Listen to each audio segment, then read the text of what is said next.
I know this was my idea of a beach party right here. This is what we're reduced to. But Zoom is a miracle. Zoom is a miracle too. It's it's absolutely amazing. Here, let me work on the participants thing. There's some sort of a little thing I'm supposed to do. There we go. Yeah, Zoom has it's such a gift, but it also has its own little quirks. And one of them that I really wish they would sort out is the whatever the loudest sound is, which it usually means somebody drops a pencil and that spike pull, it does this big interrupt thing. So the option to doing that of having it jerk around and cut in and out is to mute participants until we start talking, which we are going to do today. But I much prefer the forum where we're all like, breathing together and we can all kind of hear each other. If you could just hear yourself rustling and picking up teacups and things, it'd be wonderful. As it is now, whatever rustles grabs the screen and then it does weird things. Anyway, today, what we're doing is a refreshing overview of our practices and our vortexing together, and I'd like to look into the future with you too. And plus, let's take some time for comments too, so that that groupness that we have, that group commentary, we can do that. We can do that together. And we'll take a short break at about the hour mark so that we can stretch and move and do all that. It's become like a human necessity for us. And we're going to do a living ceremony today that is really a visit to source, a connection that's already there, but an opening to source. I don't know really how to describe it. We tend to live our lives as if we were, individuals and everything, not realizing that we are it. We are the whole thing. So a visit to that place, a very, very deep, informative place from which all guidance and all life-affirming life flows. But first, there's a couple of events and a couple of dates I would like to note. Sunday, August 8th, so that's not that far away, at 11 a.m. Pacific Daylight Time, we're going to do a community conversation applying shamanism. So this kind of concluding meeting of this one series that we're doing, things never end. I mean, the idea of don't end your ceremonies. When you have a ceremony, don't say this concludes our ceremony and now we move back to normal life. When you move into ceremony, you are in ceremony. That's the way that we live. So our community doesn't end. But what I'd like to have a chance to do that today doesn't really offer, just a little bit, is an opportunity for us to come together and for people to talk and share some things. Here, as an example, so that's going to be, I'll send you an email, of course. That's Sunday, August 8th. And that will also be recorded, although it's our conversation. Let's see here. Oh, I love this moose. Also, Sunday, August 15th, and you will be getting an email from me about this and we have Peggy Reyes is doing a beautiful poster, and it's a visit to Peru with Jorge Luis Delgado. This man, this is a beautiful man. This is this is one of the carriers. His father was Quechua and his mother is an Amira. He is a indigenous person from the highlands of the from the Royal Andes, from the ice fields of the Royal Andes, living high up in that area, which was his home. And as a child, he began he was the kid that would run and grab the suitcases and carry them into the hotel for you, and you give him a couple of soles kind of thing. And Jorge is a beautiful, deep, inspired, and wonderful guide in person. And Peru is a place where the light is really shining brightly. And you see that we know and share this source tradition of creating harmony and coherence in our energy, of connecting to our hearts with love and connecting to, in this case, solar plexus is typically, men do this, but for women, it's a deeper place, right? It is that core foundational place. A lot of time, it's variable. In other words, it's not a fixed thing, but there is a place of creating the deepest harmony. And I'd love to have you go with me to Peru. And we're going in October of 2022. I know, it's like, what? 20, can I wait? Yeah, well, it gives you a chance. It's kind of an expensive trip for two reasons. It's far away and it's expensive. It just is, taking 10 days out of your life is probably the biggest expense, but it's the biggest gift back to you. I have done it the really hardcore, rough way, sleeping in sleeping bags on mats on the Inca Trail. And that is a wonderful thing to do when you're like in your 20s and 30s. And now we stay at 4 and 5-star hotels. And the food is prepared so that you can eat vegetables. I mean, it used to be so strict. Jorge has had a hand in upgrading the facilities that we use, because what we do needs that comfort and support and care, because we really do go to places that it is not a tourist journey. It's a very deep journey. Oh, here's one I want to share with you. Are you kidding me? Wait a minute, where's my little thing? Here we go. For a couple of reasons I want to share this. This is, Teo is coming right up, right? Going to Teo this September 8th through 14th. White Star and I are going to be holding an online gathering for everyone going on the journey. And we're going to do this coming Tuesday, July 20th at 4 p.m. I'll send, well, let's see, no, we need to turn this around. This is a meeting for all the people that are going to Teo, for our tribe that's traveling to Teo. And if you had a feeling, if you have that call within you, if you've had sort of you're just looking for that little bit of extra confirmation, I guess, where you would say, that does it, I'm going. Email me, and I'll include you in the invitation to this meeting, okay? Because we've already been being combed by the energy of Teo, and you may have too. And the idea that this sounds strange, that Teo would be already in a communication with you, is all of creation is alive. Everything is vibrant. Everything is, this is a journey of becoming an artist of spirit. And this may be what's right for you now. And you may have been postponing it or thinking, oh, I can't do stuff like that. Well, maybe you can. Well, join us if that's the little extra touch you need. Okay. Now I'd like to take us right away into our verb-based communication. I want to share that this orientation, the reason why we keep bringing it up is it's a crack. It's a crack in the cosmic egg of our cosmology that we call our reality, that we live inside of, and that we continually are compelled by our language to move into objectification of things around us. What I just talked about Teo is that Teo is not a bunch of pyramids and an object. It's not a place where you go, oh, look at that. Teo is a living field of energy that's unlike anything on earth that I've experienced. I mean, there's other places that have their remarkableness, but this is a place of the source wisdom of the Americas, of all of our indigenous traditions here. And so we move to verb-based thinking, and this, and also the one with ravens, which we'll be talking about that a little bit later, are ravens.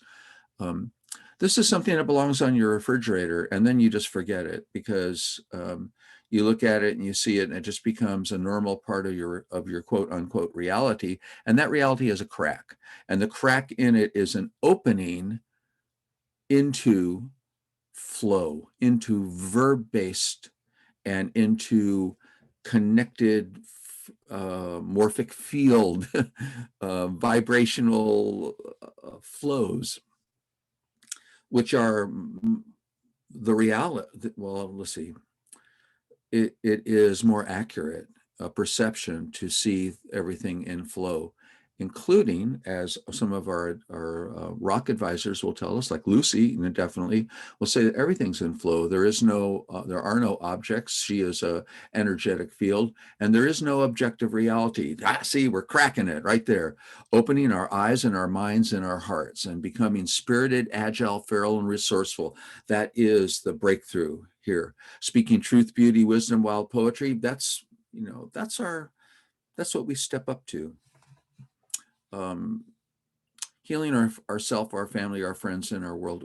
We've got to continually attend to our healing, because we are in a world that has been so injured and so distressed and so damaged, and that we're experiencing that collateral damage ourselves, our families, and our friends are.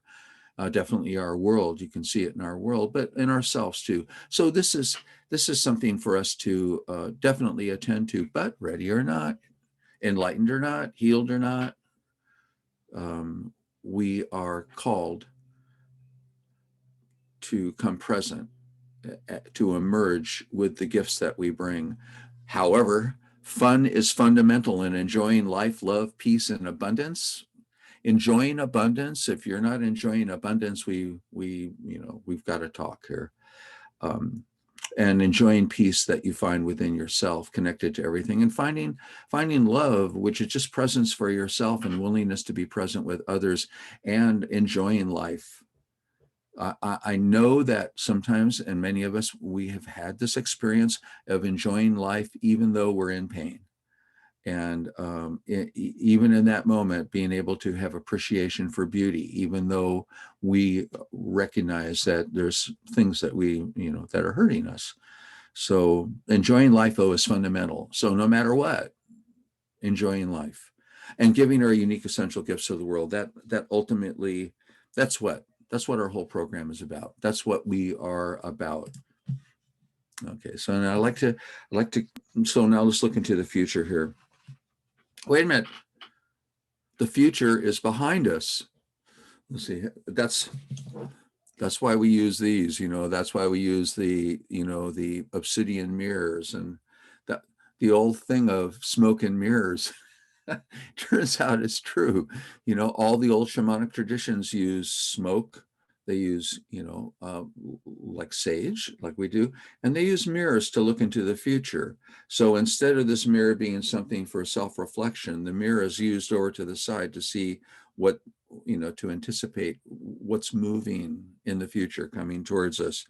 So this is a different cosmology. It's a much more ancient view of our relationship with time. And the gift that it gives us, just, reflecting on how this reorients us, is that instead of time being linear and a track that is, death particularly is coming down the track. We know that that's out there. So we're not going to look at it, of course, but deadlines are, and then, deadlines, they're just as bad. Gosh, my wish would be that none of us ever have a deadline, but I know it's not possible, but I would really wish that for us.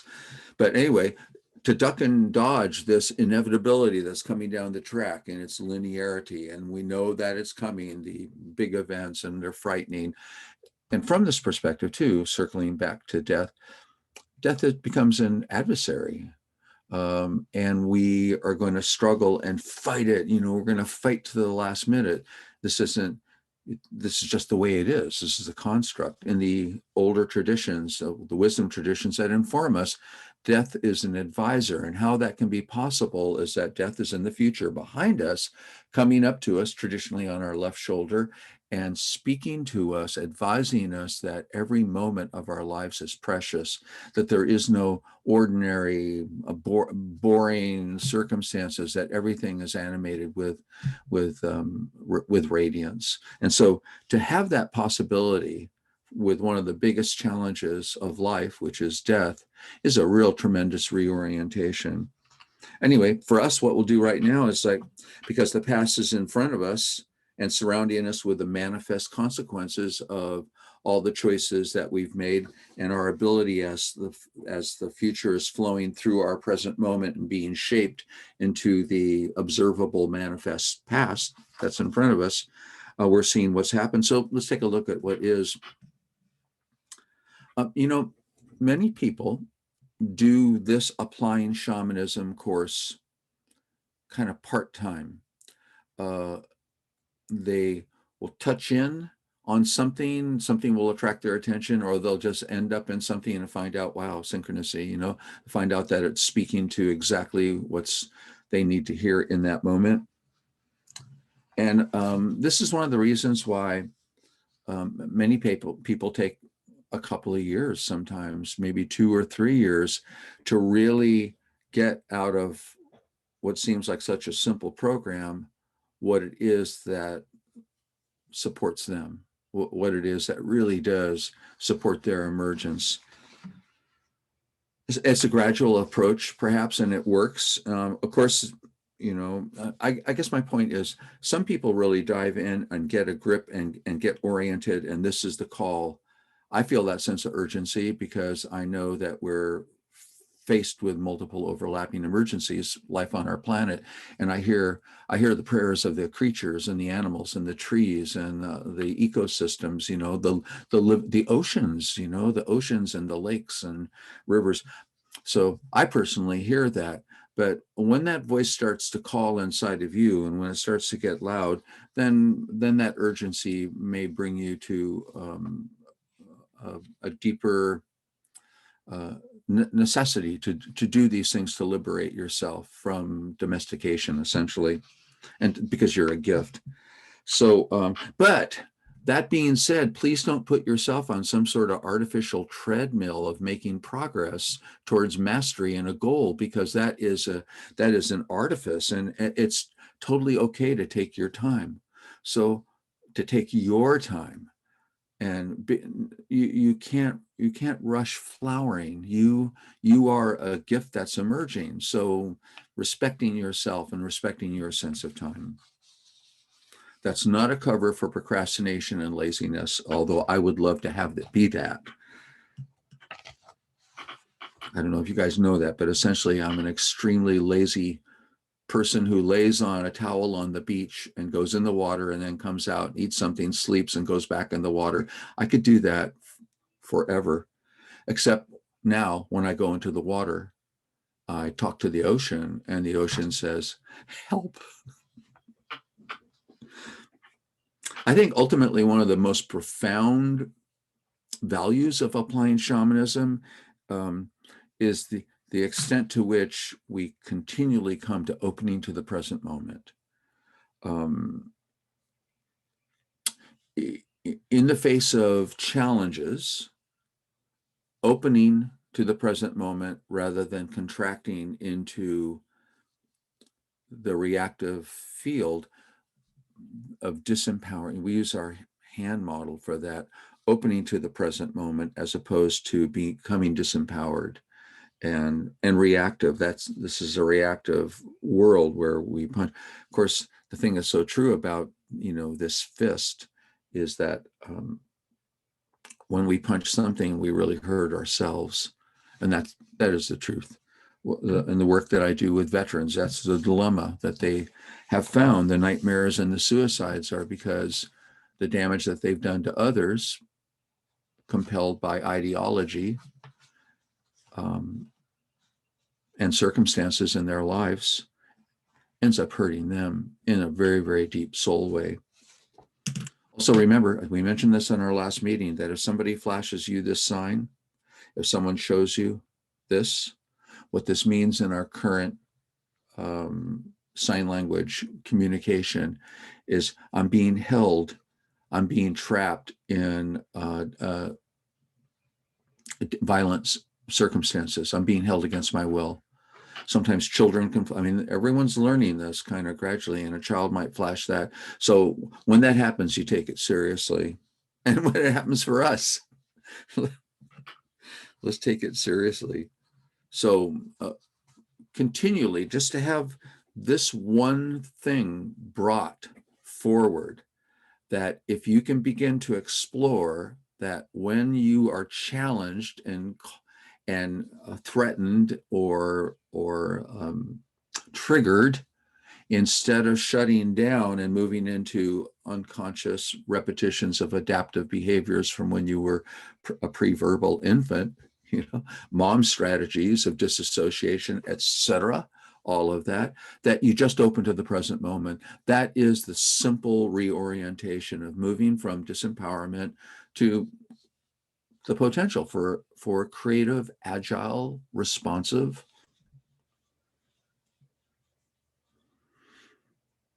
resourceful. I think we become resourceful when we open to the present moment. That's how simple it is. And then, so interesting to me, that source and resources. It's like, why is it important that we do a ceremony today where we connect with source?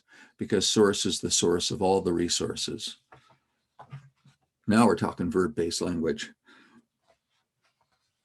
Come on, Guada. All the videos and materials that we've done so far are available on shamanzone.com/wisdom. Many of you have been there. We'll do a short visit in a little while. And that will all be up until the end of this year. So, and of course, you're welcome to copy any of the YouTube videos and have them in your private library. So that if there's something that you want to go to, it's just that 6 months worth of our work takes up an awful lot of space. And so, I'll save it somewhere. It's just that we start putting up new things, right? As of the solstice in December. So a new spiral begins with the December solstice. There's 2 programs that looking into the future that are going to be offered for the next 4 months, the September, October, November, and December. Let's see.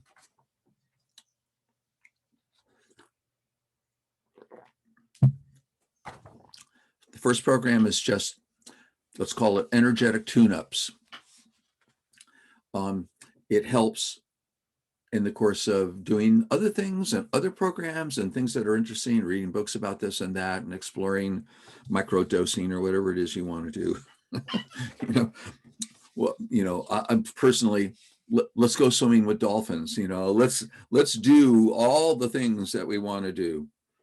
But to continue to keep touch with this particular way, the way of Quetzalcoatl, the way of the deeply informed indigenous wisdom traditions, an energetic tune-up once a month.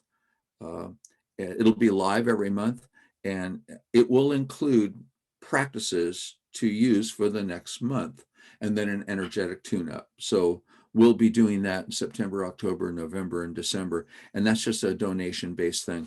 But this is on this other side of the year from Applying Shamanism. I'm offering a 4-month program on source. It's La Fuente de Flores, the flowering fountain. It's a step into those original, they aren't indigenous traditions, they're multidimensional offerings that were given to us, and they've been held in a community that would be, it's a membership, it's a community that you become a member of, a mystery community of Teotihuacan. And one of the reasons for going to Teo is that you make direct connection with this, and it can change your life forever because you have access to something that is really from the realm of the ineffable, from the magical, from the miraculous. By the way, when we open to the present moment, that movement is moving from contraction and disempowerment to the realm where magic and miracles are normal. We call it magic and miracles in English. What if it isn't? What if it's just your natural, innate, gifted superpowers that are available because of the way that you see, feel, shape, and move everything? So this program, La Fuente de Flores, this is source. It's the fountain of the flowering fountain, right? English doesn't describe it, but neither does Spanish.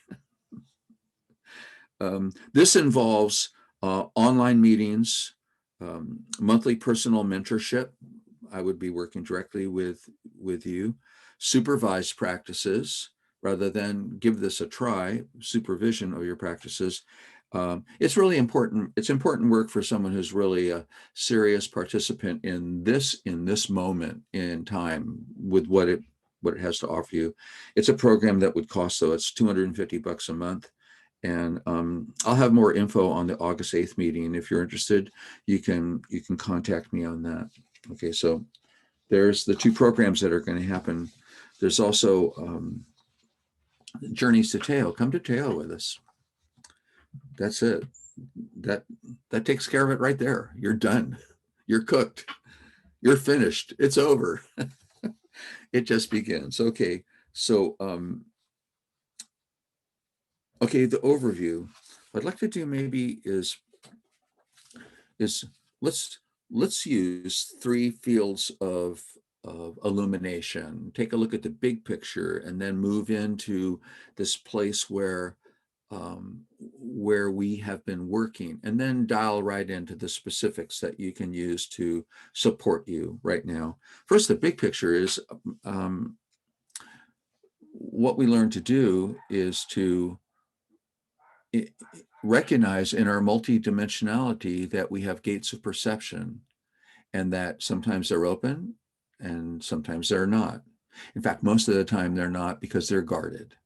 So we begin to enter into a process of recognizing that as a multidimensional being who has intelligence and awareness, who has embodiment and ancestry and, gifts rolling forward, the gift of your presence, the reality of you here, and a relationship with life that sometimes is frightened and contracted, but very often can move into flow. We've all had experiences of these gates of perception opening, but when life is obstructed and it's not flowing, there's a guard at that gate who's saying, no, to stay safe, you can't do anything. You have to stay locked down. That's the safest place for you. To have any kind of adventure at all could rattle the way things are, and to rattle the way things are means that they would change. And okay, so you get that there's a gate of perception, and it's guarded. And really importantly for us, because we are all understanding and redefining our relationship with what we call the sacred and the divine, and particularly some of our languaging that's more recent, where we know that there's an incoming intelligence of counsel and collaboration that is deeply feminine. And in this deep feminine, the wisdom of grandmothers, the wisdom of women, the wisdom of children, of girls, this feminine intelligence. So we're calling it the divine feminine. Well, we have to redefine that too, because our relationship with the divine, and even with the identity of feminine in this particular way, is language that contains and obstructs the fact that is emerging within us, that it is each one of us flowering this potential to open as the gifts that we are. So this is the big picture, that we open gates of perception and move into, instead of a linear view of life and a goal-based view of life and the past behind us and the future ahead of us, and we're plodding along, we move into a spiral. I think that's the big turnaround of the future behind us and the past in front of us. It's like, hey, when you're in the spiral, all these things are like in different places. Sure, you can get out your date book and say, well, on that date in the future, but you can also look at even the date book as an artifact of decisions you've made that have flown through you. And it's a part of the past. That I think the problem for us is that we get stuck in regret and remorse, and in second guessing the past and our decisions and things that happen, and resentment and all that. And we also are so full of worry and anticipation for the future that we've spent very little time in the present moment. So our work has been, in the big picture, is to expand that present moment, to have a different view of past and future. Aligning with flow aligns us with synchronicity. And we have a patron saint. It's an odd looking patron saint. The Mobius strip. This impossible object that actually has one side, and it's irrefutable that when you play with it, you realize that what you are certain is the inside and what you are certain is the outside is the same side. And it is a clue. It's a clue to something more than just you as a person, which would be pretty magical if you said, wait a minute, by shifting what I do within myself and my own harmony and my own coherence, you mean I can shift what looks like an external reality? I mean, yeah, that would be something. But how about this?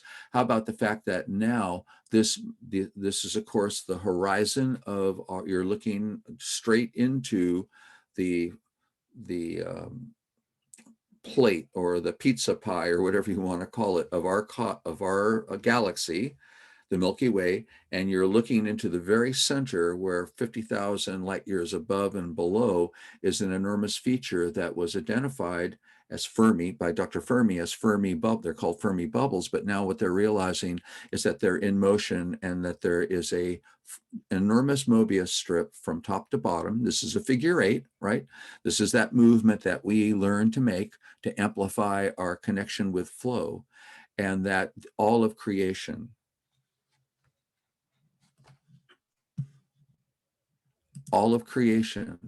is the inside and the outside are the same side.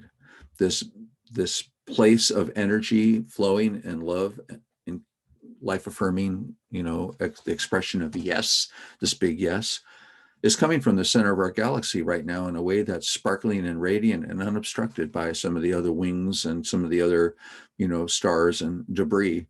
We're in a clearing. This is the science kind of that's, behind. Take a look at the science. Well, it turns out the scientists are like the mojo men of our contemporary culture, because the real people involved in science are out there going like, holy cow, what does this possibly mean? How could this crazy thing be happening? How could there not be an objective reality? What we come to with the Mobius strip is we come to, it turns out that our own coherence and our own harmony, back to Orhe and back to love without fear, this place of where you go when you open to the present moment, is to connection to source, your source. That's what we call with love, presence with source.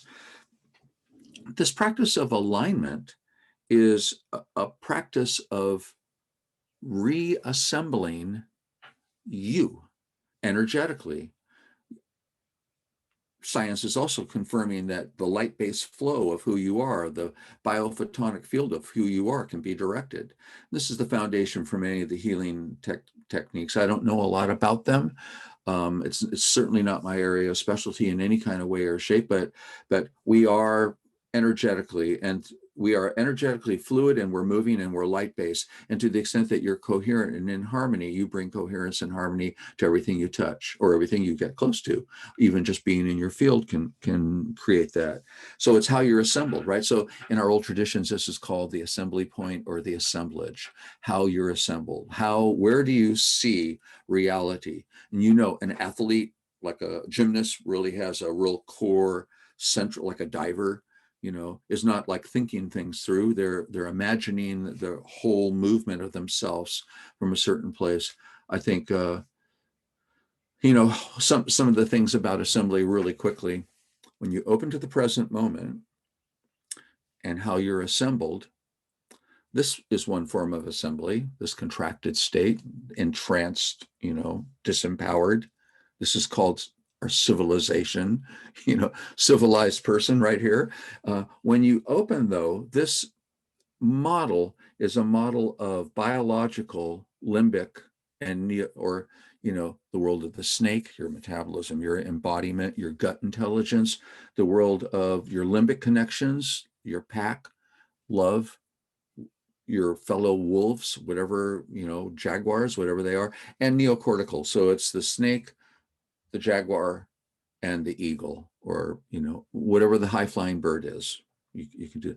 So now when we look at this assembly, we want it to be supple and agile and resourceful, but if we're locked, Like the way you see a lot of people assembled is that their head first, their head's directing everything, and their heart's back here, and their body is being neglected. You see them with their heads out.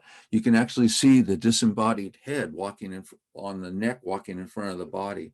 This is called the tonal when you look at this, right? So here is what I see with us, and here's what the dilemma is, and what our work is really, is that when you open to the present moment, if you have a guarded heart, which would be shaped like you're physically present, beginning to take care of yourself, intellectually, the people that are in our community are sharp knives. Everyone here we've got bright, bright, bright people. That's without a doubt. And of course, I welcome skepticism. I welcome all of that. Yes, your intelligence is to be valued. Guarded heart, though. And so what happens with the guarded heart is that in connection with anything else, we don't make that intimate, full contact that allows us to participate in life because we're guarding our hearts. So this is what the assembly about. And when you move into not being heart forward, I love everyone, here's my shirt, when you move into your heart is integrated with your body, biome, gut intelligence, and your innate intelligence, you form a supple alliance of 3 different energetic intelligence centers, 3 brains, gut brain, heart brain, head brain, and you form synergy that creates a field of intelligence that touches into your light-based body. That is why we take care of ourselves. When we do this, when we move into this supple place, this agile, supple, creative, responsive place where heart can come present, heart can also be guarded, but it's not a lockdown position, right? I mean, you learn, this is feral, discernment. You learn, not good people, not a great place to go. I'm going over here. You make better choices for yourself. This isn't la, la, la. This is real shamanism. The real vibrational arts are feral arts. But I think the most important thing for me is that you're able to participate in directing flow. You're in flow and you begin to shape flow of energy. You shape the flow of resources, of possibilities. You're able to create benefit for yourselves, which you know is foundational to being able to benefit anyone else. This isn't me first. It's not about me first. It's about care, about caring for yourself enough to have the resourcefulness and the coherence and the harmony within yourself to be able to be coherent and harmon and provide harmony to others. So, okay, so that is the big picture. If we look a little closer, if we go to the next, this is the model that we've been, that you've seen and that we've shared. Oop, that's definitely it. But the tail flower is a flower that represents our multidimensionality. This was a great foundational image that was shared to have you recognize these locations, like in the East where the sun comes up, a place of awareness, and we call it mind or consciousness in Western thinking.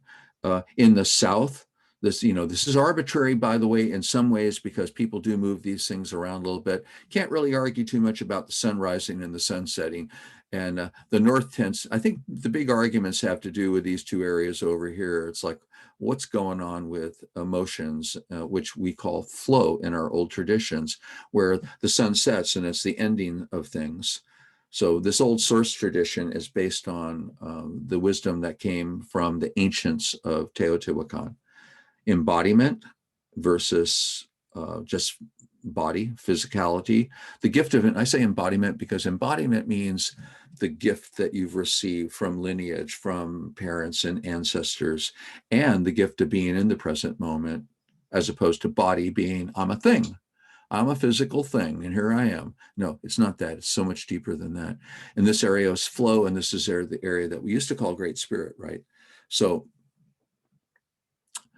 we move, in the work that we do, we move from belief, from the belief that we are limited, also called the limitation of belief, the limitations of belief, of believing, unbelievable, right?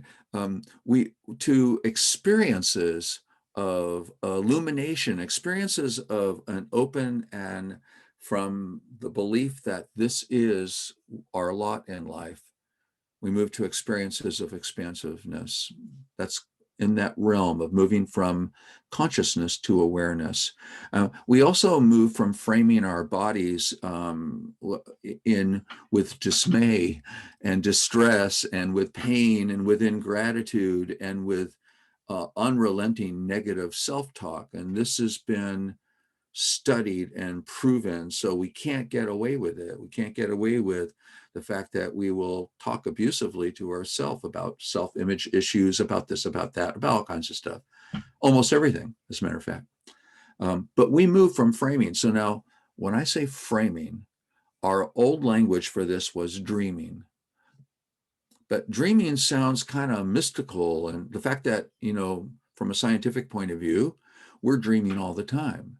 We're dreaming when we're asleep, but without the frame of an exterior, reality. And we're dreaming during the daytime too. We're dreaming that we know what's going on. So we're framing reality, or we're participating in creating what we see as reality all the time. So that's what I mean when I say framing. So when we frame our physical body in such negative ways, to move to embodiment, we just move to gratitude. And that gratitude is healing in the present moment, the deeper it is for our ancestral lineages. Along with gratitude, though, for being, like the gratitude for being you with what you have and who you are right now, no change of any kind, just you as you are. With gratitude for being comes a profound sense of care. It's like, I'm grateful for this opportunity to be, and I'm going to take care of myself. So this increase in self-care, you wouldn't think that I would have to fight and claw to insist that self-care is fundamental and that it has to be extreme and that you really have to care for yourself in the most intense ways. But it's because we neglect ourselves and we live in kind of a state of benign neglect, like taking care of others and other people, but that kind of real profound self-care that we need, of listening to ourselves and doing what we need in the moment. But the more you let a little gratitude for your life come in, the more you recognize the preciousness of the gift and you take care of it. We also recognize that with the ever-present nature of change, the fact that everything is changing, and that we can align with flow. When we start going, everything's changing, I can align with flow. So what comes up the moment we begin to try that, of course, is our reluctance, our resistance, our attempt to control outcomes. We start noticing that we're going to do anything else but flow, because flow is dangerous, because it is irresistible. Well,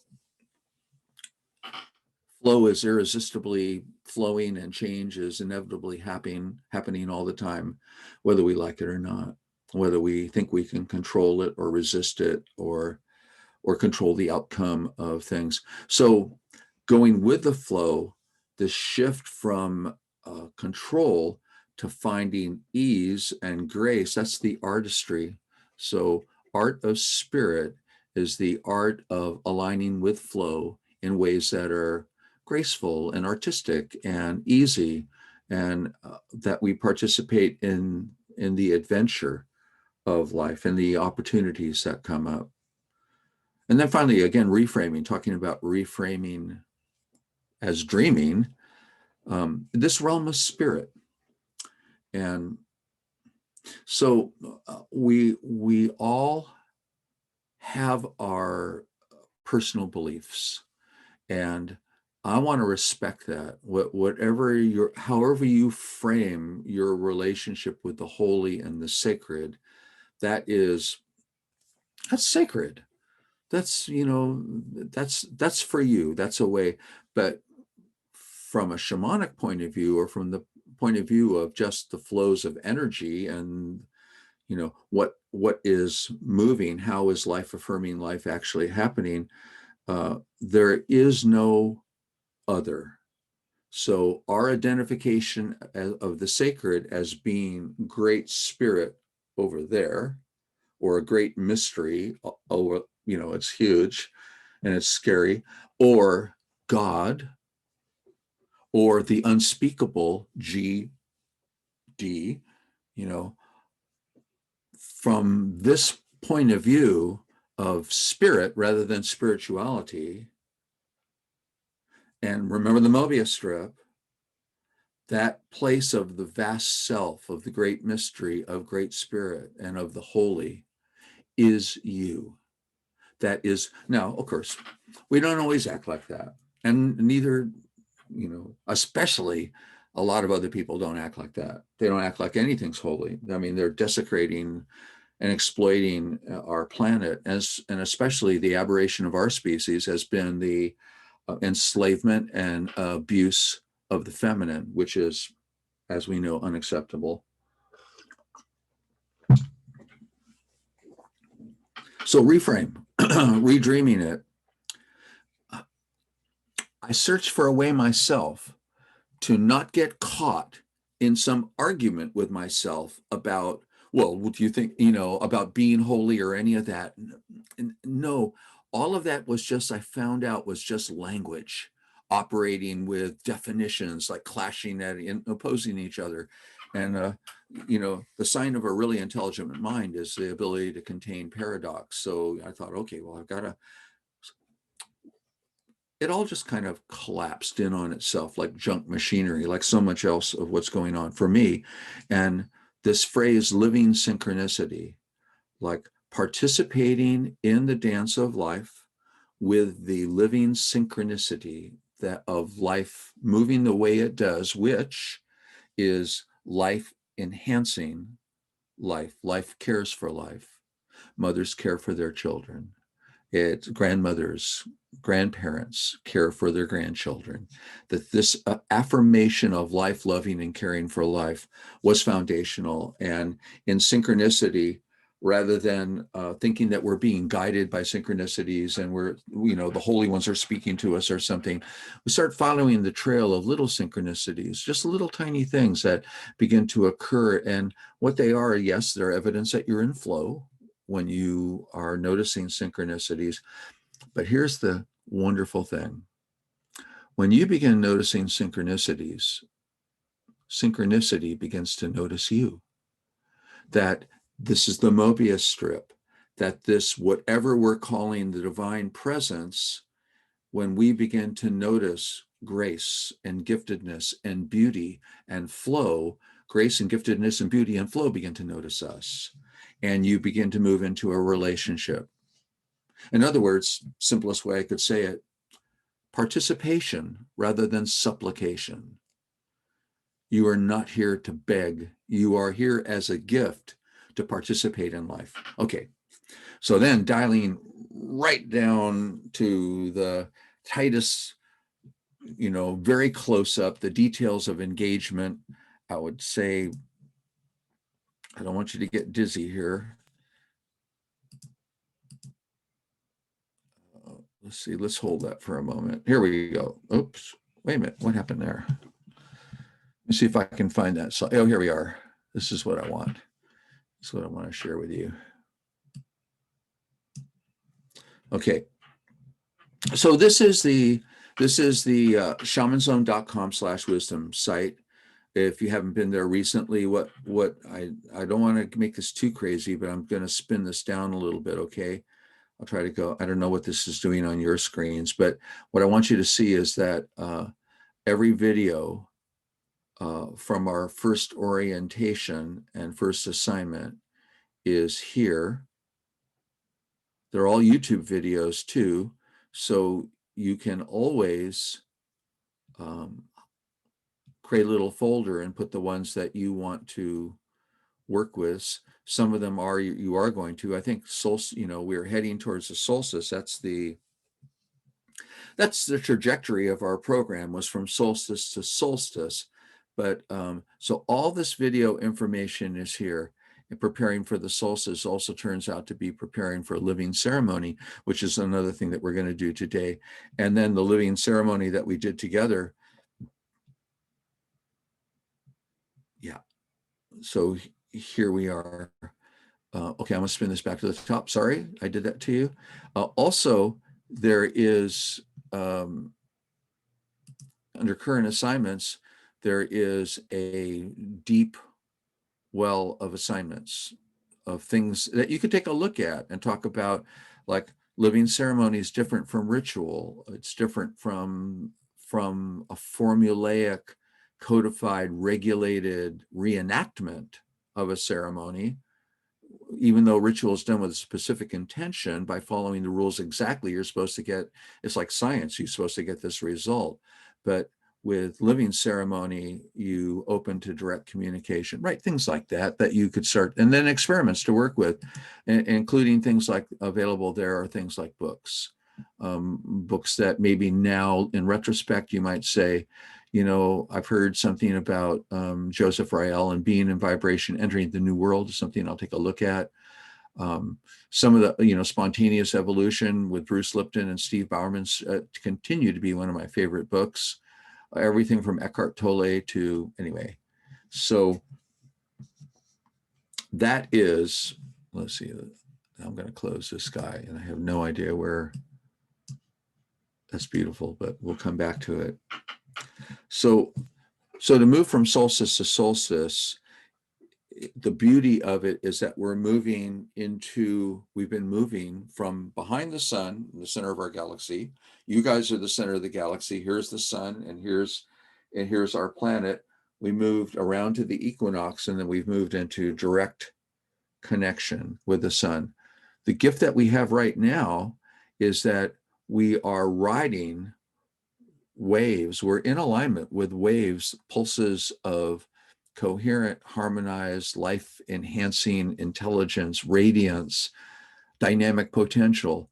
And in the most recent gathering after the solstice that we had, exploring using living ceremony, what I asked you to do was come up with an area of distress or a problem or a situation needing resolution. And this might be something that, you know, that when we do a little talk, we may want to, I may want to ask, or you may want to say if you had an experience with that, because bringing that not as a problem, but allowing yourself to open to the present moment in alignment with these resources that are flowing towards us changes a problem into a circumstance. And a circumstance can be, you know, suddenly you've got resources and you are resourceful yourself and responsive to the dynamics of it, whether it's a situation that needs some sort of resolution or some specific area of personal distress that you're dealing with. I don't want anybody to feel that I'm asking them to report on something that's vulnerable or tender or private to them. No, but if you've brought this energetic wave and alignment with it to something in your life, I'd like to know something about it.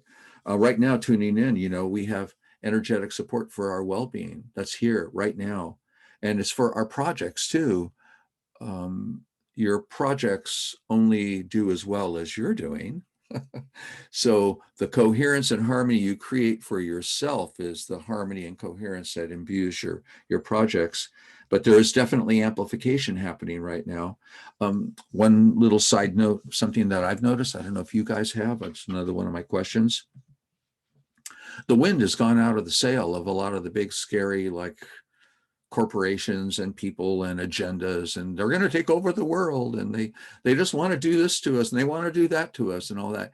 It's like, yeah, both the potential conspiracy and the people reacting to the conspiracy, it's all starting to sound like a bunch of dry leaves. You know, the energy's gone from it. Where the energy is in flowering and bringing present the gifts of finding a better way to live with each other and with our planet. So I wonder if I have those ravens. Yeah, I want to share this with you. Where is it? Okay, here we go. Yeah, I've got them hidden over here, you guys. So let's see. I think everyone's seen ravens. This is why I didn't use them for our verb-based, crack the. Ultimately, this is what graduation means, and this is what graduation really is about. It is not about accomplishment. It is not about, in some cases, survival or being given a diploma. Really, what it is it's an initiation. Like the word perceive means the personal filter. The it's not a lens, it's the sieve. You know what a sieve is, that you wash rice in, that kind of thing. It's like the what your perceptual field allows. And what graduation is a movement through your field of perception. So in our terms, what graduation would mean would be opening the gates of your perception and allowing the sparkling, radiant, crackling fields of illumination to illuminate areas in your awareness, to illuminate areas of concern and potential for your body, to illuminate your movement with flow, and where you might find a little resistance and say, oh, that really isn't necessary for me. Let me experiment, having some fun with it.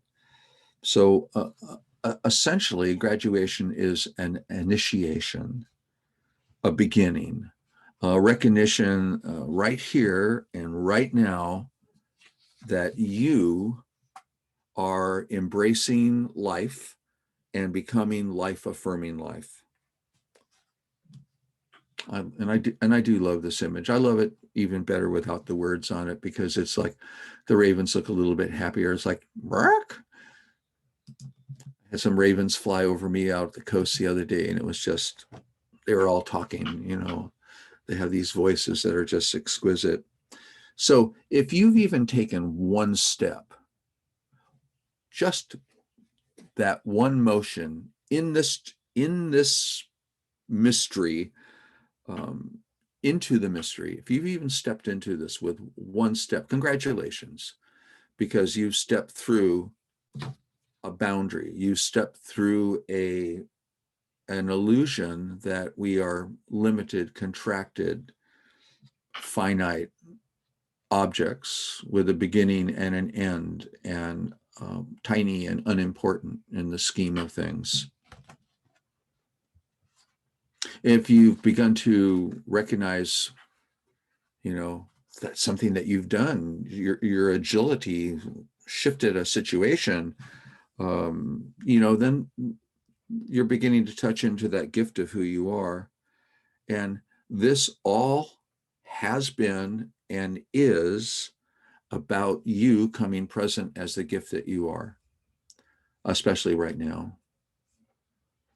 Anytime would be good, but right now, at this opportunity to speak and be present. By speak, I just mean your vibrational gifted presence. You don't have to be a speaker. You just who you are, how you move, and how you see the world is the gift. So just being that now creates the alternative to the rustling dry leaves of all the negativity that has had a lot of sway and has really dominated the dialogue of our planet. If it bleeds, it leads, that kind of thing. No longer. If it's alive, it's going to take care of life. We've got to come up with some new mottos. So I'm going to suggest that we take a 5-minute break. When we come back, we'll do some commentary. Let's see. I've got a couple of questions for you, like about what we did this last time, and because I think that it's foundational for taking living ceremony forward. And then, of course, we're going to do a ceremony of source that is something that we're all ready for. So it's okay. Here it's noon. So 5 minutes. Okay, we'll do 5 minutes, and I don't know if I should put the moose back up or what. I'll do something here, but I'll see you all back here in 5 minutes. Get some water, stretch, catch some air, move around a little bit. See you soon. Go Moose.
I guess I have to ring the bells, don't I? Let's see what happens. Oh my goodness, that's loud.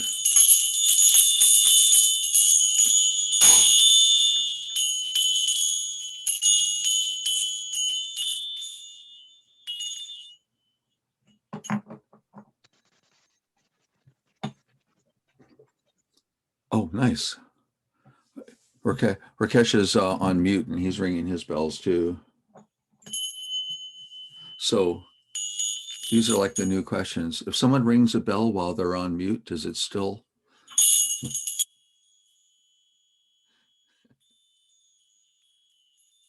Nice to see everyone.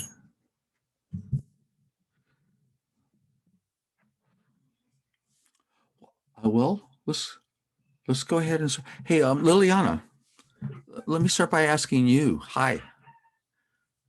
Hi. Hi. Did you participate in the ceremony of finding something that was an issue or a concern or something, and then finding a way to allow energy to flow through it? Did you do that? Yes, I think so. Yeah. I'm just gonna bring something. I don't know if that was it or what. But it passed. It occurred to me more when I was doing a painting and doing some of that practice. Right. That's the way it happens. Yes, that's a good point. That there's a part of me that had been wanting to emerge somewhat of an identity and for some reason make a big difference of being an artist. And then when I did that, something clicked inside. Something that I almost had negated or not taking that sort of identity to express myself that way as being an artist, a painter. And yet once I said, I've been running away from this. This is something I came with. It's one of my talents. It's one of my, of this way of being. And when I accepted it, it's something I was able to put things in my mind and come up with different plans of different things. And it's not that I'm doing anything different. It's just this click. It's like a switch was turned in my mind, in my being. Yeah, that is really accurate neurologically. Real transformation rarely happens from the bolt of lightning being hit with bricks and or boards or something. Oh, also the profound deprivation model, of breaking down the egoic structure, of taking it on as a challenge, and all of that. It's really questionable what kind of transform, and also getting high. People get high and then they come back down. But what you've described is when the switch goes on, when that little switch happens, illumination occurs. And illumination is in our own neural physiology. It's in our own neuroplasticity. And the area that's lit is the area of potential that we find out that we've been living in one room, and that there's an entire mansion, or we find that we've been living at the edge of in a slum at the edge of a random city, and across the road is the wilderness. There it is. It's like everything I've ever wanted is there. So it's a little tiny movement, and it's so hard to describe that this is the most effective thing that can happen. But what you just said is it. That is very, very clear. Yeah, and we are surrounded by artists here, aren't we, too? I mean, I love that. I love that we have so many artists as a part of our work, because the arts of spirit, or the art of spirit, is that our creation of our life is, we're already creating it. So can we create it beautifully? Can that little switch get thrown, and can we decide, I'm living as an artist. I'm not doing it as a hobby on the side. It's my gift, and it's foundational to be able to participate in beauty and create beauty. And I think it was I was talking with Mary Ann, because she's been doing some painting. Hey, Mary Ann, your experience with her. I know that you and I think Janet, a number of other people are involved in this one creative art type process. But what I'm really interested in is the actual experience that you've been having while painting. Like Yes. it's not like painting a house, right? Right. It's very different. I just started a painting for an upcoming class I'll be teaching called Forest of Grandmothers. And the way that Janet and Liliana and Emily and I paint, when we do this process, it actually opens up energetically into the the greater part of consciousness. And so this painting has been very unique, though, because it energetically told me it wanted to be painted, and it wanted to be painted a certain day, and then it just kind of rested once I did the first part. And then the last couple days, I've just been receiving information through this painting, and I've never received, it's like an energy transmission of a message, and I've never received one in quite this intensity. And I'm wondering if it is because I'm also doing a lot of sacred ceremony and living ceremony around the idea of connecting with my ancestors and singing this song that I love that connects to the grandmothers. And so it's like they're affirming, yes, we're hearing you sing that song, and they're bringing me information, and it's amazing. Well, I love hearing that, because one of the things that does happen is that when you begin to notice synchronicities begin to notice you. And you're talking about it on a large level. When you begin to sing a song to the grandmothers, they hear you, and they let you know that they are listening to the song, and that they want to. So you're participating rather than supplicating with the divine, and really is what it boils down to. And it's amazing, because their presence is very palpable in this field of energy right now, and it's wonderful. Thank you. Did anybody bring a specific problem to the idea of allowing flow to somehow shift and energize it and come into, to move what was a problem into a circumstance, or to move a concern into an area of illumination? Did anybody bring that to that practice that we tried? Don't everybody, well, okay, Jeffrey did. Yes, Jeffrey, please unhinge your microphone. Oh, we don't hear you. There we go. My best truths are when I'm muted. I'm baffled by this whole process. I just want to say that before I start. There were really many things that came to me about this whole process. And the two major problems that let me rephrase the two major concerns of mine. One is around my health, and the other is around my ability to make a living. I have not been able to walk right for a number of years now, and currently I'm pretty limited in what I can actually do. And so for me, the process has been opening my mind to the idea of this can happen. This healing of my lower body can come to me, and I can accept it and see what happens. Yeah. And what has been happening is that I've been in the process of investigating why I have this problem.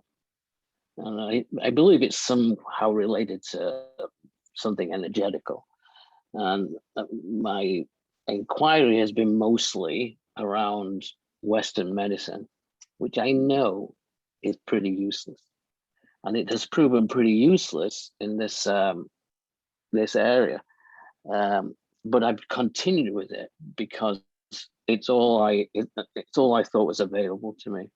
And with the pandemic, I've not been able to visit any doctors. It's all been on Zoom, and it's all been pretty useless.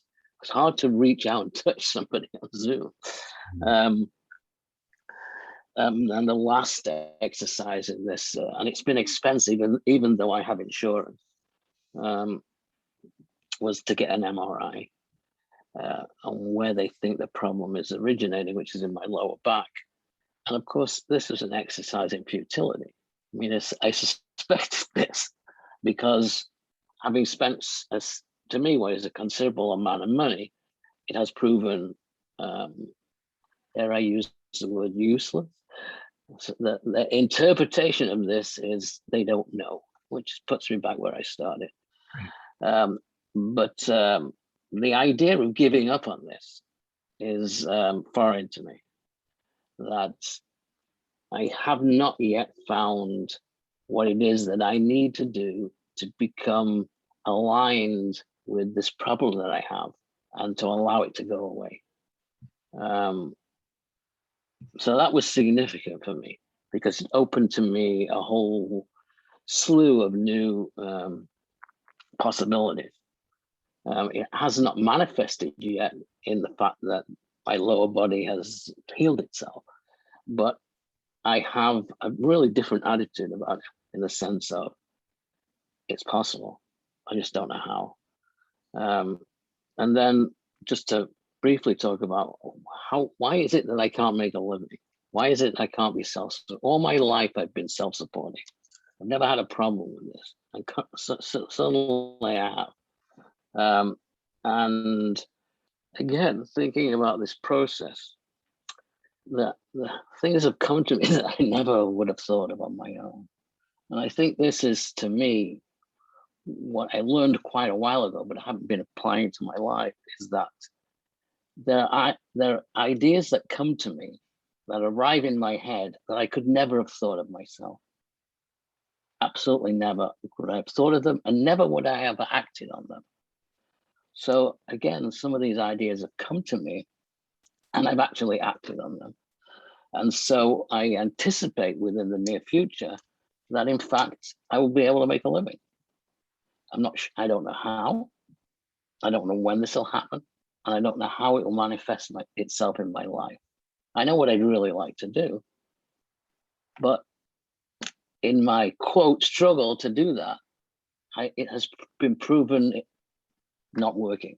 So my new mind has decided that this is another thing that's going to come to me, that despite trying to effort myself towards doing this, I need to stop doing that, or I would like to stop doing that and let it come to me. Yes. Allow myself to be in a space where things can actually come and know that this is where I need to be. So that's what my work was in that area. Yes. Well, thank you. I mean, that is really a deep dive into the reality that all of us have some components of. We're all dealing with physicality in one way or another, but I agree with you that it's frustrating that the medical establishment that is so darn good at surgery, I mean, they're mechanics of gore. They're the very best that there is. How so much of this other stuff is just like they don't have a handle. While you were talking about that, and I know that you are a chi flow, master person, that's something that you've done. The oldest healing modality is that if something's in flow, you're healthy, and if it's obstructed, you're not. So that's the simplest thing that the ancient wisdoms would offer you. They would say, if you can find flow and ways to create flow and be supported, and this means other people besides just you finding it. I mean, if You know, I don't know if it's acupuncture or acupressure or chi practitioners of some kind, but flow creates wellness and the ability to flow. So that would be what would emerge from our work together, would be, okay, the foundation of this has to do with flow. So how can I just keep coming back to that? How can I keep coming and finding it? The other thing that you've noticed, and how do we work with this for all of us? What we pursue eludes us. And the more we pursue it, the more it will elude us. What we allow will come to us. And it will. Jeffrey, it will come to you. So that is a major turning point in strategy. You know, just like depression, disempowerment, disengagement, disassociation from pain, all of that is not an effective strategy in face of the same awful circumstances to move into a place of connection and empowerment and playing around with it and play in a way, the least likely thing that we would ever consider doing with serious circumstances is playing with them. And yet in that playing and allowing, we circuit right to the center of something, and something bubbles up and shows up in synchronicity. So as a community, we all share in aspects of what you said. And as a person, the value that you have in the morphic field of us is that everybody goes, yeah, we're rooting for you, man. We want this to come for you. We want that living to emerge for you, that gives you that path and for you to feel better. So you have a whole bunch of people, I can see it and I can feel it, that are overwhelmingly, relentingly supportive. Yeah, it's one of the values of why we get together like this. We support each other. We're so much stronger in our connectedness than we are as lone wolves. Yeah. So thank you, Jeffrey. That's really good. That's really real. And Emma. Hi, Emma. Here's another artist. Take yourself off mute. Hi. Hi. Hello. Nice to see you. Emma's in England. Hello. England. So you will understand her. She's speaking actual English. Jeffrey actually speaks English too. I don't know if you know this about him, but yeah, that's his. Yeah. So Emma, did you try those practice? Did you try something and try it on a concern and find? Yeah, a couple of things for me. I think my work with sound and holding sound ceremonies and sound sort of gong baths for people, through lockdown, it all dried up. So it kind of halved my income, and I go into the hospital and do my work in the College of Autistic People. And by my gift and talent, I wanted to share the sound and the vibration with people to allow them to come into alignment. I was just like, why, asking for flow with that really. And everything's just eased up here. So I managed to do a couple of held spaces again. But knowing that I want to spread wider and bigger and, start reaching people and just, to share that gift, because I feel it's something so important. And it's I know that's my gift, is to work with the sound. And again, it's like, then I'd set up ceremony and then my daughter got COVID. So I had to cancel the ceremony and all go into this kind of, I was thinking, hang on a minute, what is actually going on? It's like, I'm there ready to kind of, and then I'll have to go to lockdown again. And then all of a sudden I got a message from someone I've known probably for 20 years on the healing circuit in Leicester, where I live, but very successful hypnotherapist lady. But she suddenly set up a mindfulness app, and she's been to me for healings before, for sound healing. And so she's like, well, can you record? And through lockdown, I met someone who could record. And all of a sudden there was this flow of if you can get me some samples together, I can put you on my mindfulness app, then I can link it to your website. And so from feeling quite stuck and stagnant, not quite knowing how I'm going to get my stuff out there was an avenue to, and so I phoned the guy and we arranged a recording session, and he came to my house. So that was really easy. I didn't have to take my instruments anywhere. And just being in that space and setting that intention, I felt like I had an audience of people in front of me, even though I'm there in my own room just with me and him. And so there's suddenly an avenue where, you know, if this stuff sort of takes off on the website, but it's catapulted me into that understanding of my own potential and flowering, that actually, you know, this is time to get going with this. I can make recordings, and I suddenly started having downloads of like, oh, well, I can make a whole sound thing on like the flower, you know, the going around the flower, and do so, you know, sound ceremony for each part of the petal. And it all started to flow, and I was like, so I just suddenly feel excited, and like there's an avenue for it to go, for me to start actually making some money again as well, and having that, you know, having the flow to come back, so that I can continue to do that work. And Right. so that was really that was exciting. That is exciting, and I love that word. I've never heard that word used for this kind of what we're doing, but catapulted. I like the cat part of that, especially, but catapulted. That really, like, wow, you know. Yeah, I've just been sitting there, kind of a bit frustrated. I was like, oh, wait. But another thing I was really struggling with was my middle son has just taken up so much of my time and energy. And the more I'm doing this work, and I'm, you know, getting my messer out and putting me and him as little stones and thinking, right, how am I going to make this?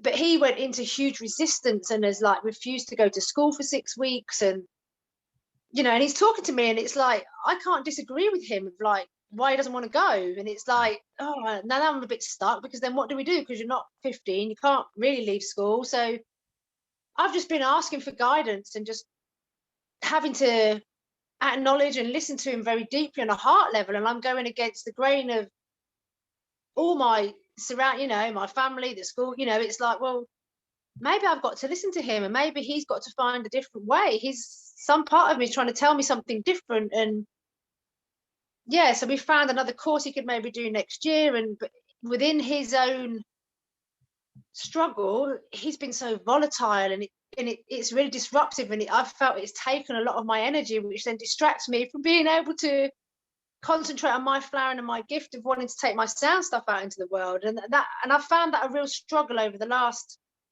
2 months. But all of a sudden, in this past few weeks, you know, going into solstice, I was thinking, oh, great ceremony. And it was so hard of him going into that space, like all my, you know, going into the solstice, I found a bliss moment on that morning. But then my energy was just so tired from having to hold space for him. It's like, no, I'm not in that space, because I'm waiting for this to shift. And it's really hard with actual family, and actual immediate space is so taken over by a volatile teenager that's throwing things. And yeah. But since then, I don't know, I suppose what I'm saying is I've prayed, and I've just been in ceremony, live in ceremony, and just keep going back to the earth. I keep going back to the river, like close by, and just going, I hope, let me just keep trying to find my flow, like you said. And it's like, okay, come back to myself, come back to my center. And there is an ease up in him of me listening and really hearing what he wants to do. And it's like, maybe I think I'm just going to put him out of school next year and let him ease up, because he's struggling with that system. And I feel like to allow him to make those decisions that's what I was asking for in that living ceremony. It's like, how do I find ease with this? Because I have to live with him, and I want us to be able to get on, and he's very sensitive. And so I think we found a different way, which allows me to then become the flowering of myself. Otherwise, there's a battle going on that just takes up all the time and energy. And it's, and I found that really quite restrictive and frustrating, because I'm just like, oh,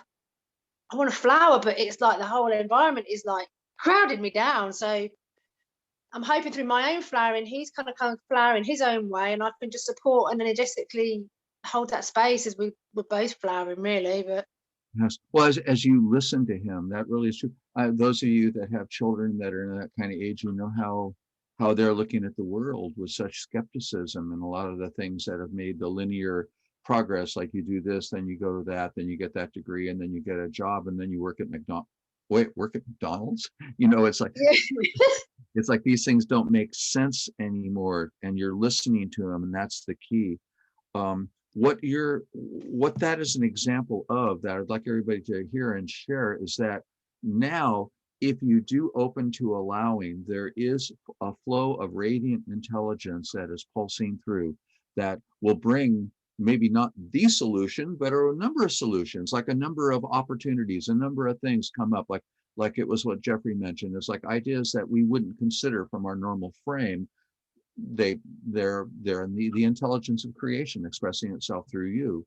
So it's no longer personal. It's no longer my limitations determine my experience. It's my open field begins to offer me more room to move, more unusual ideas, more creativity, more access to something unusual. What you did though, Emma, though, that I really take to heart is that you began to listen to him with your heart instead of as a problem, but what is it that he is trying to do and see, and what does he need? The problem with teenagers is that he could slide down the slope into just smoking pot. And let a year go by as a pot smoker. If you can continue to energize that, be in that energetic space of your flowering and encourage him to find these other programs and to do things that are interesting to him. Who knows what it might be? I have no clue. But that encouragement of him, because he knows you hear him, that because you're listening with your heart, you're in alignment with the great mother of all of creation, and she's in alignment with you, and you're going to benefit and he'll benefit. That's beautiful. Thank you. Thank you. Yeah, that's gorgeous. That is Cheryl. Yes, Cheryl. Hi, Cheryl. There we go. Hi. I'm on my phone. My computer was not cooperating in it. What is it? I say unstable internet connection, but I have gone with the flow and I found another way. So here I am. But a number of things people have been saying really have been resonating. The big situation I've been applying this method to also involves my children. They're a little bit older. My son is 26 and he just had his first baby 2.5 months ago, or a little more than 2 months ago, with his wife, Tori. And when you were talking about, wouldn't it be great if there were no deadlines, if we didn't have to worry about these deadlines? And this date is coming up August 2nd, where they are going to take this precious, tiny, amazing little being and put him in daycare full time. So there'll be a room of 10 babies and 2 caregivers. And my son and my daughter of my heart have 2 grandmothers available to them to help with this baby. So Teddy could be in daycare many fewer than 5 days a week full time. But right now that's their plan.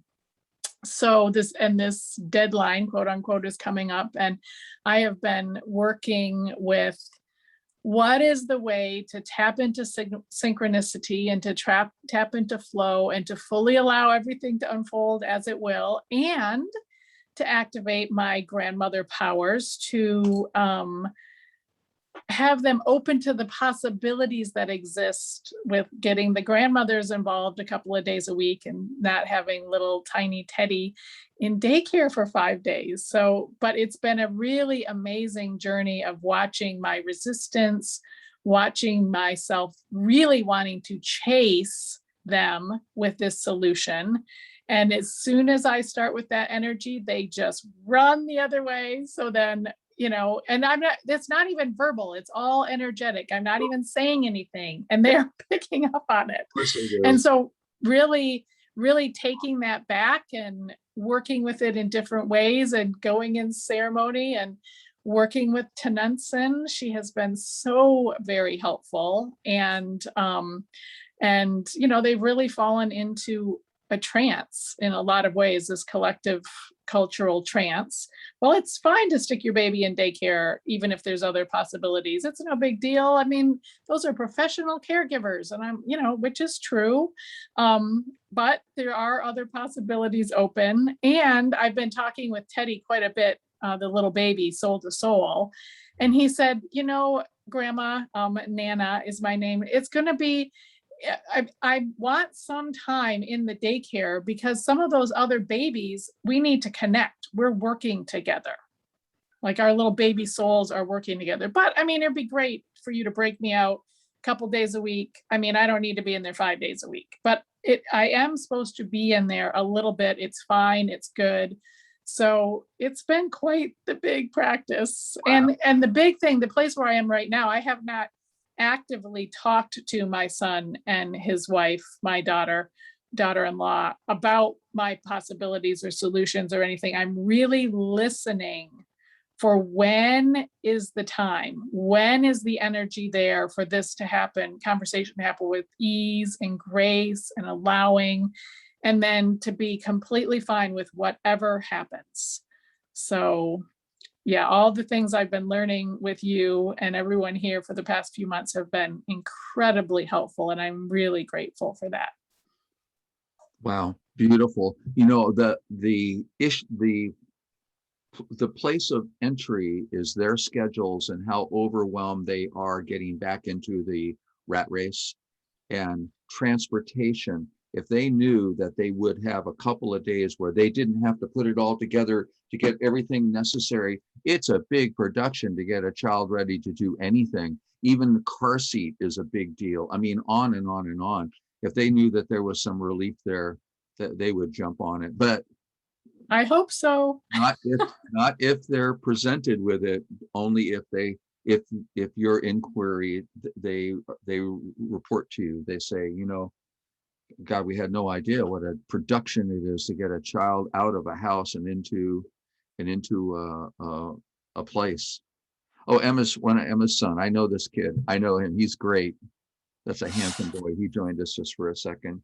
But so Cheryl, yes, and continue to work in the realm of energy and talk to Teddy the way that you're doing. That we have another person who does that, has that relationship as a grandmother with a grandchild, and that's Shelley Tadelbaum. I don't think she's here with us today, but she definitely is communicating with her grandson at that level and going through the same kind of thing. So I think that maybe I'm going to make a note to connect you with Shelley. Colleagues, you know? Yes, I would love that. Grandmother to grandmother. That would be helpful. Grandmother. And this is what Mary Ann was talking about, the Council of Grandmothers speaking. It's like, yes, the Council of Grandmothers is in the realm of the ineffable, and the grandmothers are here. And we are the grandmothers, you are the grandmother, you know, so this wisdom that can be shared strengthens your energetic field and makes you more attractive, because everybody needs their grandmother. Boy, do we ever, all of us. That's why Tonan Zen, you know, as a kind of a, you know, a figure from the, well, it reminds me of something. I went looking for a yew tree for a person who is going to be doing chemotherapy, and yew, the compound from the yew bark, is something that leverages the chemicals and makes them more effective. So, but she was dreading chemotherapy, you lose your hair, you know, all this stuff happens to your body. And I thought, if we introduced her to a yew tree and she's able to talk to the yew tree, maybe they can form a friendship, so that instead of the medicine being chemical poison, it was something from a grandmother, right? So I had this vision. I researched England and all the, you know, the decrepit old churches. There was a huge yew tree, great big grandmother everywhere I looked. And so I thought, this is great. And I took her to the San Francisco Botanical Gardens, because they had a yew tree. It's the only yew tree I could find in California. They're in Oregon, and I took her there, and we couldn't find the big grandmother yew tree. I looked everywhere for her. Finally, one of the guys in a go-kart kind of a thing, I stopped him and said, where? He said, it's R7. And it's a little twig. It's about this big around. And I went, you know, with reverence, and I said, I don't know if I could speak to you, through you, to the grandmothers, you know, of you, because this is our situation. And this tree clearly said, I am the grandmother.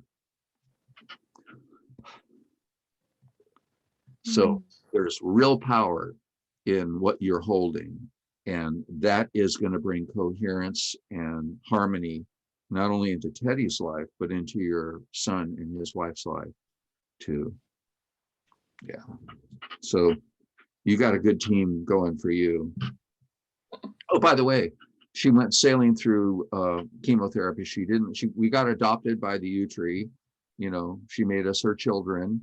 And we took some of her bark, and she had it with her, and she wore it when she had chemotherapy. She didn't lose her hair. She didn't have nausea.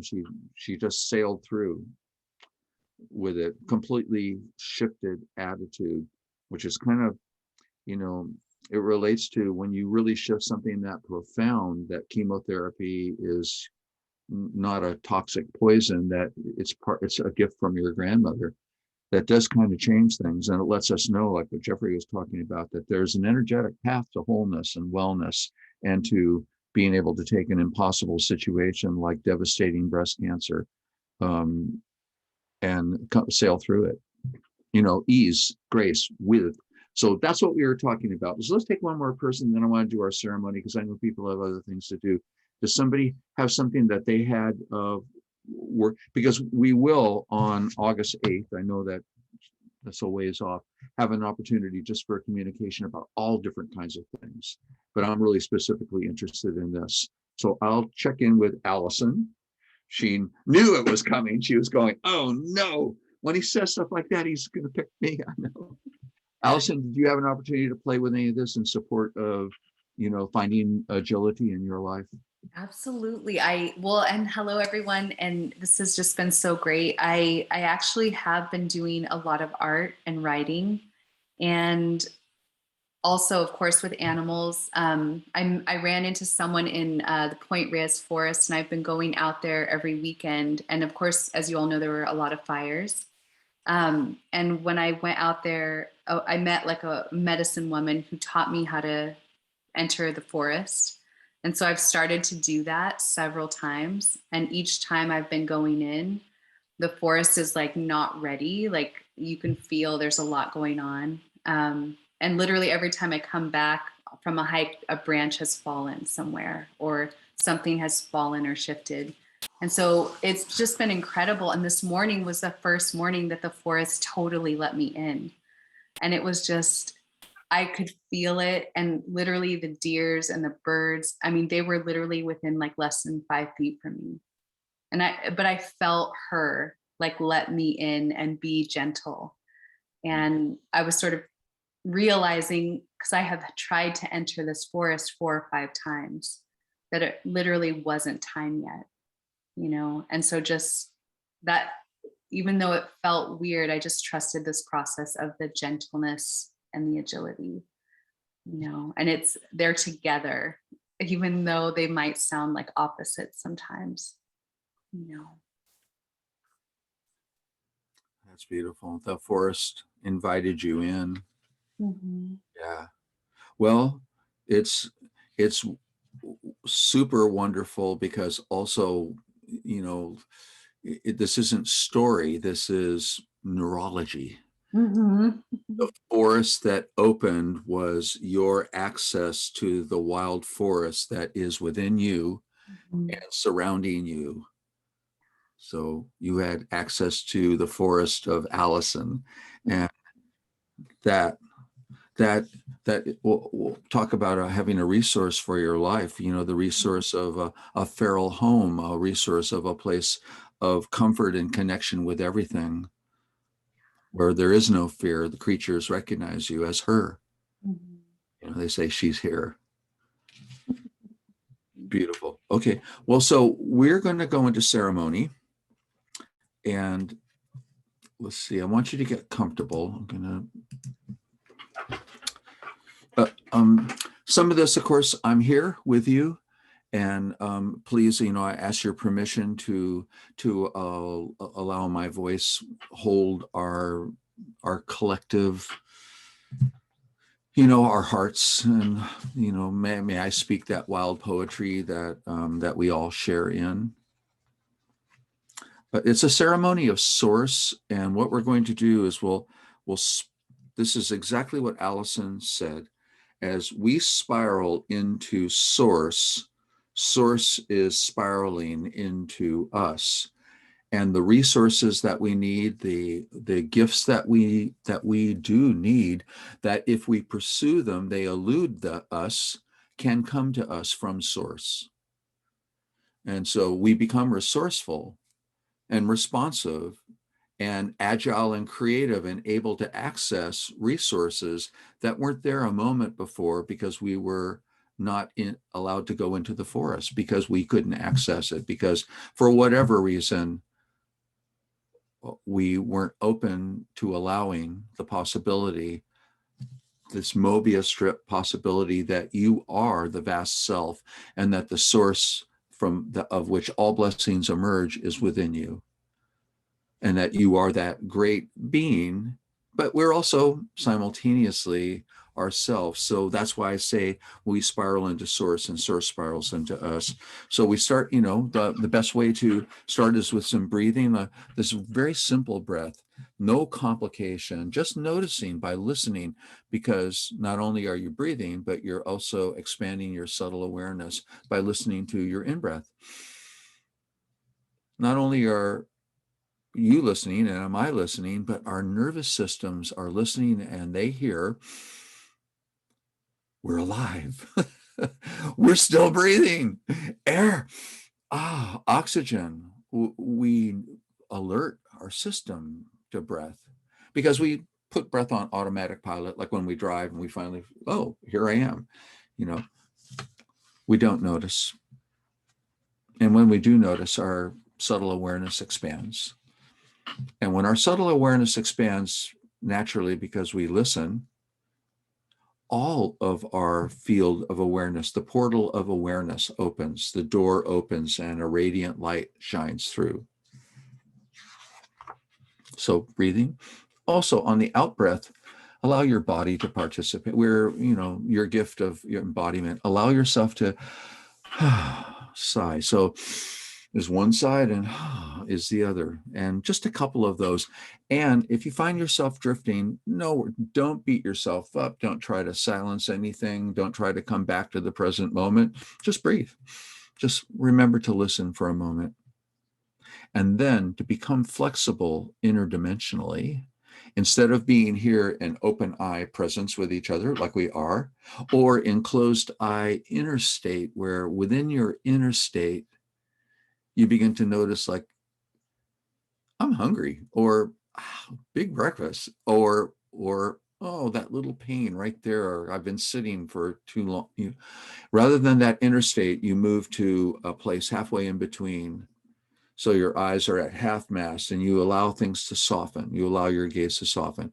And I'll use some imagery too, so that you're not looking at a person, looking at you, looking at, So allow yourself to breathe one more time. Allow yourself to move to that place. And we will spiral in.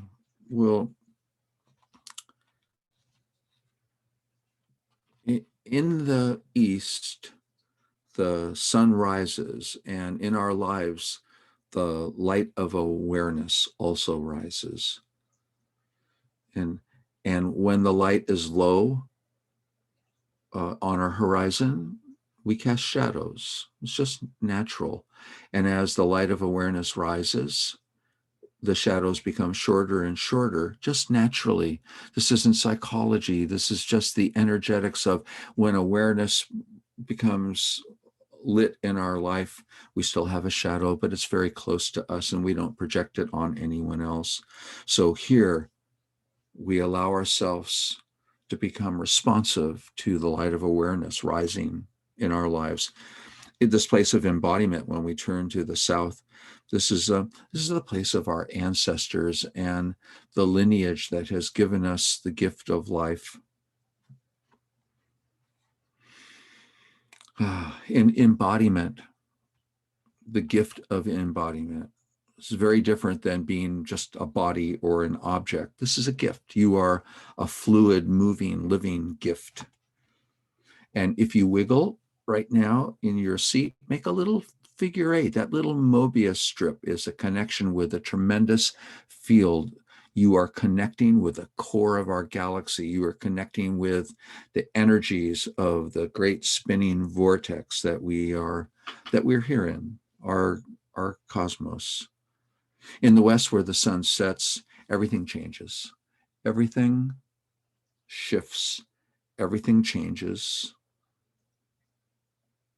Everything is always going to change and move and shift, and we change with, we flow with, and we anticipate and see and participate in creating benefit out of the changing circumstances. In the north, the wind of spirit blows, this beautiful breath that is both inspiration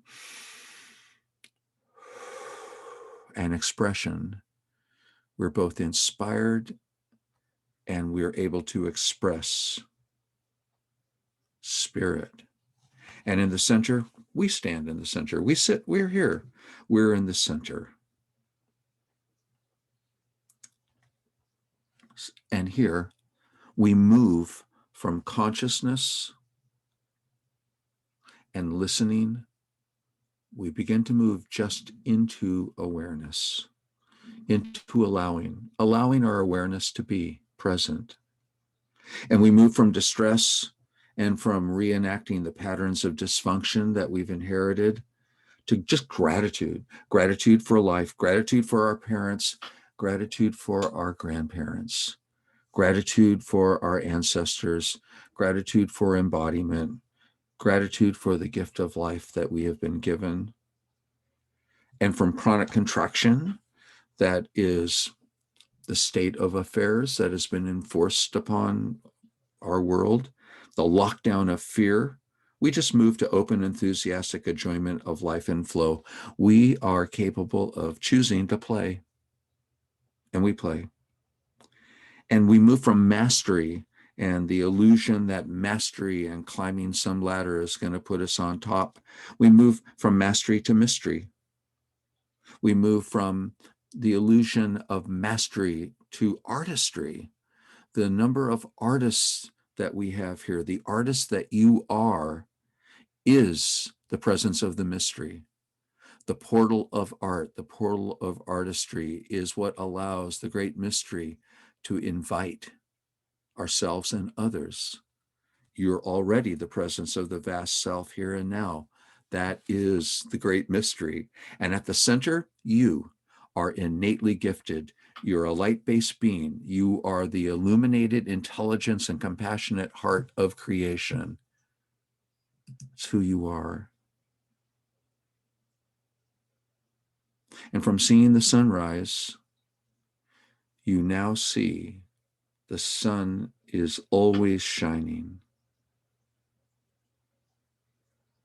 And from your personal embodiment, you see that you are connected with all of life.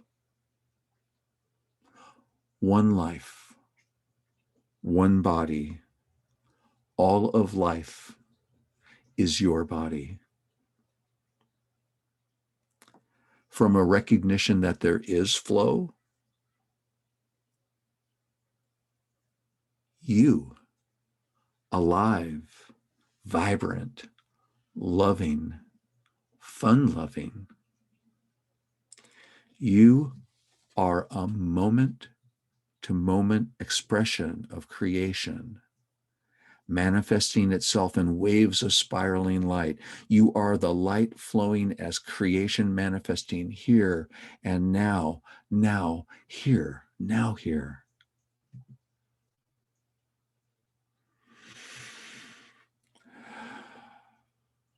And here at the center, here at the vast no-thing that upwells into totality of being that is the flowering of yes,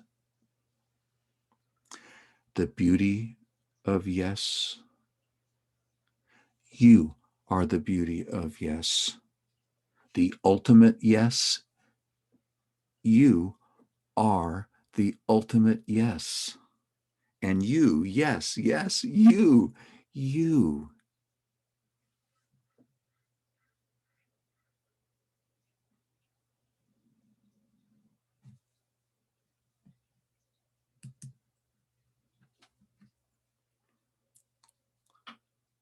Yes, Omateo.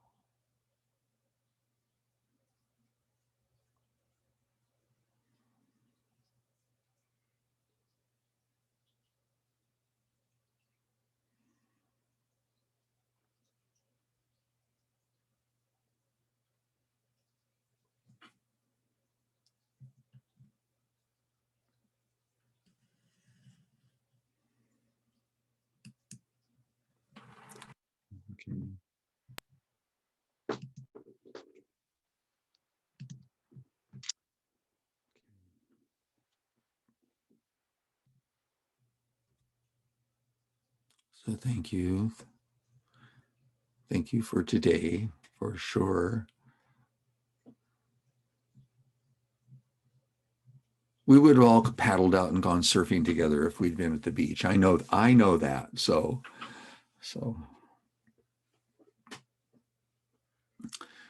we'll get together in a couple of weeks and be able to just talk and compare notes. I do really want to invite you to meet Jorge. You know, whether Peru is on your horizon or not, he is a illuminated being. It's always wonderful to meet someone like that. Yeah, real, genuinely nice, down to earth guy. Amazing. And you are amazing. So, okay, so many blessings. I'll be sending this video, but I'll be sending some questions too to look at and consider. And please feel free to email me too if you have something that you'd like to talk about that's on the side. You know, that Zoom format is like, you know, it's a thing, and sometimes it's easy and it takes a lot of bravery to speak up. It actually does. You know, that those big tests that say what are the things that stress human beings, number 1 is public speaking. I think number 2 is death, and number 3 is divorce, and number 2 is moving. Having to move. So yeah, so change, you know, flow, everything that we're about. So anyway, I send you all lots of love. Thank you for being here. And White Star, I'll see you on Tuesday. And if you want to participate with White Star and I and talking about Teo, send me an email and I'll send you a link for that. If you're thinking, maybe I really should go, maybe now is the right time, this will be the thing that lets you know for sure. Yeah, so email me if you're considering that. And those of you that are already planning on coming to Teo, join, you'll get a link again to join us on Tuesday, and we'll be talking about it, lots about it. And everyone here, thank you so much.